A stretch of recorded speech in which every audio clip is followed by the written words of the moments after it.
ಒಂದು ನಗರದಲ್ಲಿ 2 ಬೆಕ್ಕುಗಳು ವಾಸಿಸುತ್ತಿದ್ದವು. ಒಂದು ದೊಡ್ಡ ಮನೆಯಲ್ಲಿ ವಾಸಿಸುವ ಶ್ರೀಮಂತ ಬೆಕ್ಕು, ಇನ್ನೊಂದು ಸಣ್ಣ ಬೀದಿಯಲ್ಲಿ ತಿರುಗಾಡುವ ಬಡ ಬೆಕ್ಕು. ಶ್ರೀಮಂತ ಬೆಕ್ಕಿಗೆ ಪ್ರತಿದಿನ ಹಾಲು, ಮೀನು, ರೊಟ್ಟಿ ಎಲ್ಲವೂ ಸಿಗುತ್ತಿತ್ತು. ಅದು ಮೃದು ಹಾಸಿಗೆಯಲ್ಲಿ ಮಲಗುತ್ತಿತ್ತು. ಆದರೆ ಅದು ಸದಾ ಭಯದಲ್ಲಿತ್ತು.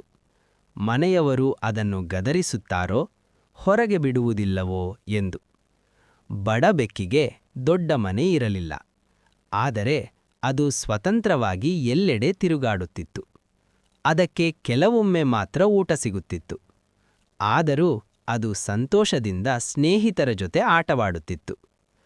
ಒಂದು ದಿನ ಶ್ರೀಮಂತ ಬೆಕ್ಕು ಬಡ ಬೆಕ್ಕಿಗೆ ಹೇಳಿತು, "ನನ್ನ ಜೊತೆ ಬಾ, ಇಲ್ಲಿ ಊಟ ಮತ್ತು ಆರಾಮ ಇದೆ."